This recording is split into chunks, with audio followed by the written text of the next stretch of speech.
प्रणाम। मैं सुरेंद्र शर्मा सूक्ष्म ज्योतिष में हमारा जो टॉपिक है वो पिछले कई लेक्चर्स से निरंतर चला आ रहा है, विवाह से संबंधित। जब कोई भी व्यक्ति अपने बच्चे का विवाह करता है तो उसे किन किन बातों का ध्यान अवश्य रखना चाहिए। उसमें गुण मिलान विषय पर चर्चा हो चुकी है कि गुण मिलाने की क्या विधि है और बिना ही किसी पंडित जी के पास जाए स्वतः गुण किस विधि के अनुसार मिलान किए जा सकते हैं, वो मैंने पिछले लेक्चर्स में स्पष्ट किया है। उन 9 या 10 लेक्चर्स को यदि कोई व्यक्ति सुरक्षित कर लेगा तो जब भी उसके सम्मुख अपने बच्चे से संबंधित वैवाहिक कर्म आएगा तो आसानी से उन लेक्चर्स की सहायता से अपने बच्चे के और प्रतिपक्ष के गुण मिलान कर सकेगा। तदुपरांत इससे पिछले लेक्चर में हमने इस विषय पर भी चर्चा की थी कि मंगली क्या है, कौन मंगली है, उसका मिलान कैसे किया जा सकता है, कौन उत्कट मंगली दोष से पीड़ित है, कौन मंगलिक योग से संबंधित लड़का या लड़की है। इन विषयों पर हम पिछले पाठ में चर्चा कर चुके हैं। जब मंगली पर भी चर्चा हो जाए और संबंधित व्यक्ति इस विषय पर भी निर्णय ले ले, तदुपरांत आगे उसे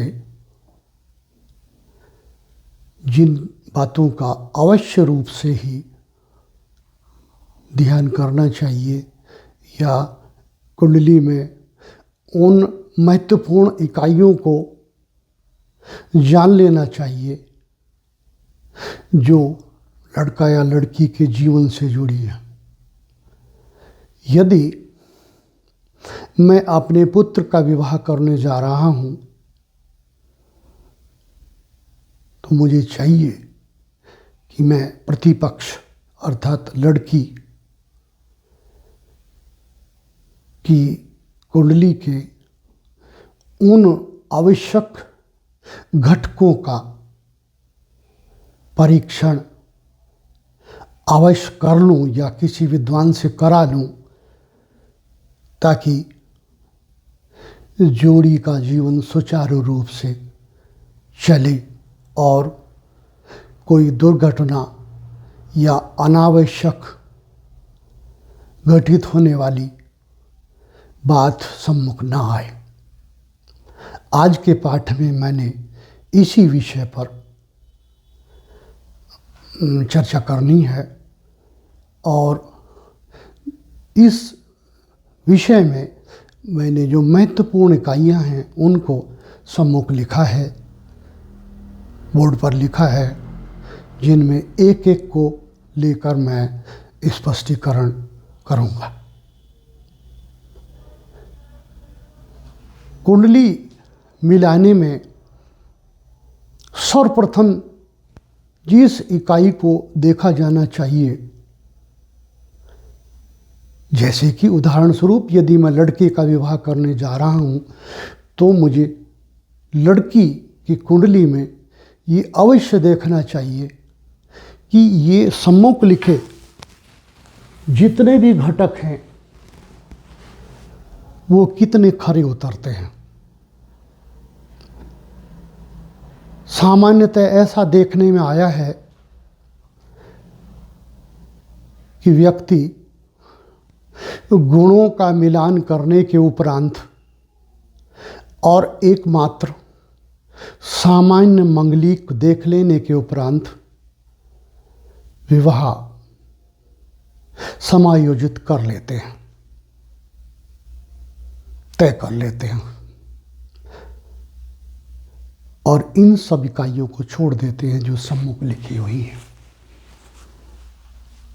उसका परिणाम विवाह उपरांत अवश्य भोगना होता है, क्योंकि जो त्रुटि हमसे हो गई या हमने जानबूझकर की, जल्दी में हुई या इच्छा ही नहीं थी, या फिर हमने थोड़ा लोभ किया किसी पंडित को अतिरिक्त धन हमारा ना चला जाए, इन सब बातों पर ही ये आधारित रह जाती हैं और हम फिर बाद में हानि उठाते हैं। कुंडली मैदान में सबसे प्रथम हमें पहला पक्ष देखना चाहिए आयु का अनुमान। यदि मैं लड़के का विवाह करना जा रहा हूं तो मुझे लड़की की कुंडली में आयु का अनुमान करना चाहिए, और यदि लड़की की विवाह शादी करने जा रहा हूं तो मुझे लड़के की कुंडली में पहले पॉइंट का आयु के अनुमान का आकलन करना चाहिए। यह सर्वप्रथम इकाई है, बाकी चीजें बाद में हैं। वस्तुतः तो गुण मिलान भी बाद में है, मांगलिक कर्म भी बाद में है, सर्वप्रथम आयु का निर्णय है। परंतु जैसी लोक रीति है उसमें इन चीजों को कोई न कोई तो अवश्य लेता होगा, इसलिए मेरी विनती है कि सभी को इन इकाइयों का आकलन करना चाहिए। प्रथम है कि लड़का या लड़की जो प्रतिपक्ष है वो अल्पायु तो नहीं है, कि मेरे बच्चे का जीवन दिक्कतों से भरा न रह जाए। अब कौन अल्पायु है, इस विषय में कुछ बातें हैं। 3 भागों में इसको लिया गया है: दीर्घायु, मध्यम आयु, अल्पायु। दीर्घायु के लिए हमें 2 बातें देखें, लग्नेश और अष्टमेश। लग्नेश कौन है? किसी की भी कुंडली में लग्न भाव में जो राशि है उसका स्वामी लग्नेश है। अष्टम भाव में जो राशि है उसका स्वामी अष्टमेश है। मैंने उदाहरण स्वरूप एक कुंडली ली है जो कभी मेरे पास दिखाने के लिए लाई गई थी। ये एक लड़की की कुंडली है। मैंने इसका पूरा बखान, पूरा वर्णन तो बाद में करूँगा, लेकिन जो आवश्यक तत्व हैं उनको इसमें से मैं उदाहरण स्वरूप स्पष्ट करता हूँ। अभी मैंने लग्नेश का जिक्र किया। लग्नेश ये 3 नंबर राशि है। 3 नंबर राशि का स्वामी बुध, अतः यहाँ लग्नेश बुध हुआ। अष्टमेश 8वें भाव में 10 नंबर राशि है, मकर राशि है। मकर का स्वामी शनि होता है, अतः हैं अष्टमेश शनि है। लग्नेश और अष्टमेश, यदि लग्नेश और अष्टमेश चर राशि में हो अथवा एक, जैसे कि हम 3 भागों में राशियों को लेते हैं, एक चरखंड, दूसरा द्विस्वभाव खंड, तीसरा स्थिर खंड। तो चर राशियां 1, 4, 7, 10 अर्थात मेष, कर्क, तुला और मकर, चर राशियां। फिर द्विस्वभाव राशियां और स्थिर राशियां।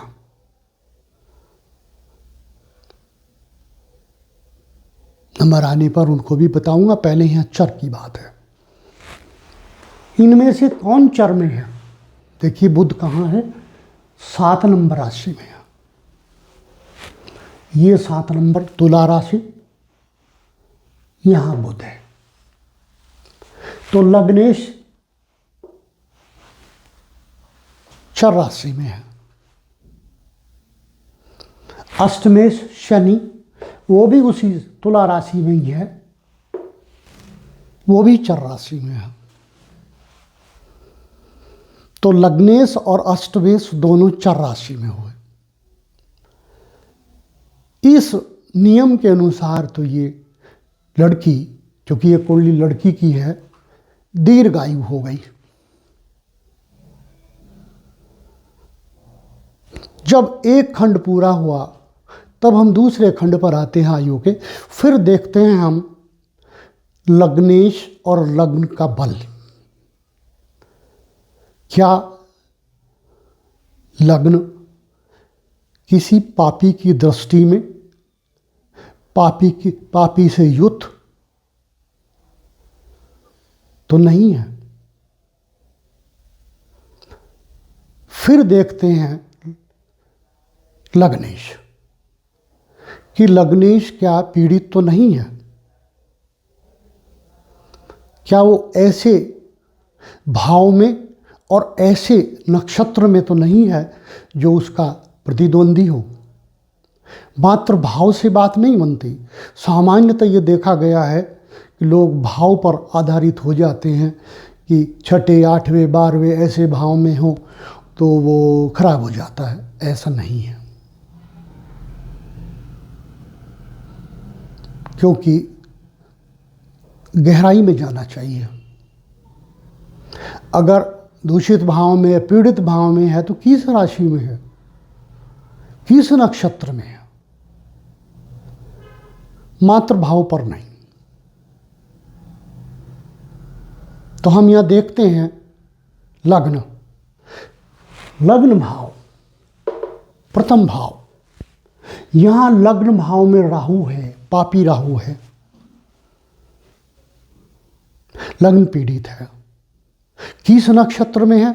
आर्द्रा नक्षत्र में है। आर्द्रा नक्षत्र का स्वामी कौन होता है? राहु होता है। अतः लग्न पूरी तरह पीड़ित है।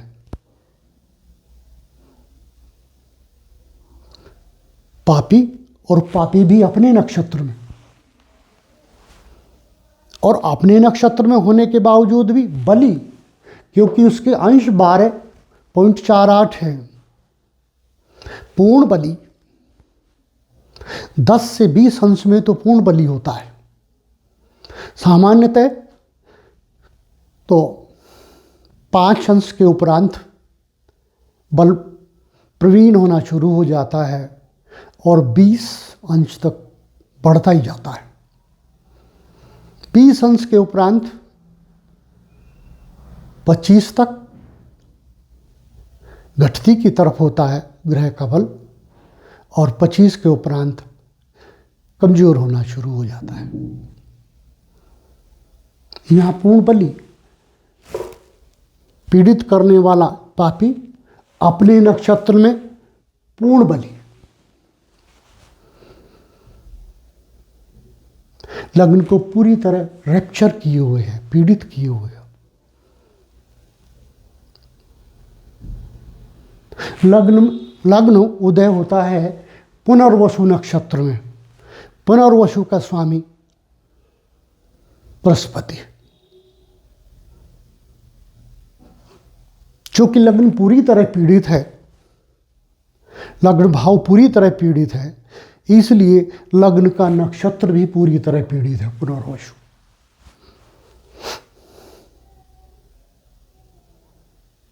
दोनों चर राशि में होने के बावजूद भी लग्नेश अष्टमेश दीर्घायु बनता है, लेकिन लग्न पूरी तरह पीड़ित है। अब लग्नेश देखें। लग्नेश बुध सूर्य के साथ है। सूर्य के अंश 27.19 और सूर्य विशाखा नक्षत्र 3 में, विशाखा के तृतीय चरण में है। बुध भी विशाखा के साथ ही विशाखा के दूसरे चरण में है, वो 23.4 डिग्री पर है, सूर्य के बिल्कुल करीब है, कंबस्ट है, पूरी तरह अस्त है, पूरी तरह अस्त है, क्योंकि बुध सूर्य के आसपास 14 डिग्री पर अस्त हो जाता है। 14 डिग्री से जैसे उसकी डिग्री घटनी शुरू हो जाती है और सूर्य की तरफ बढ़ता है, अस्त होना शुरू हो जाता है। लेकिन यहाँ तो डिफरेंस ही बहुत कम है और एक ही नक्षत्र में हैं दोनों। लग्नेश पूरी तरह अस्त है। लग्नेश कम रुइंड हो गया, लग्न पूरी तरह पीड़ित हो गया। सिद्धांत कहता था चर राशि में होने के कारण दीर्घायु है, लेकिन ये दो महत्वपूर्ण घटक नकारात्मक रूप लिए हुए हैं। फिर एक अन्य घटक बचता है, चंद्रमा। चंद्रमा की स्थिति भी देखते हैं। चंद्रमा यही इसी भाव में है, वो भी सूर्य के साथ है, अमावस्या योग बना हुआ है। सूर्य के साथ चंद्रमा होने से अमावस्या बन जाती है। डिग्री उसकी देखते हैं चंद्रमा की। चंद्रमा मंगल के नक्षत्र में, चित्रा नक्षत्र में, क्रूर नक्षत्र में है और उसकी डिग्री 4.15 है।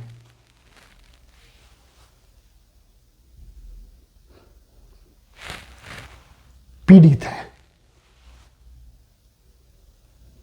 सूर्य के साथ है, पीड़ित है।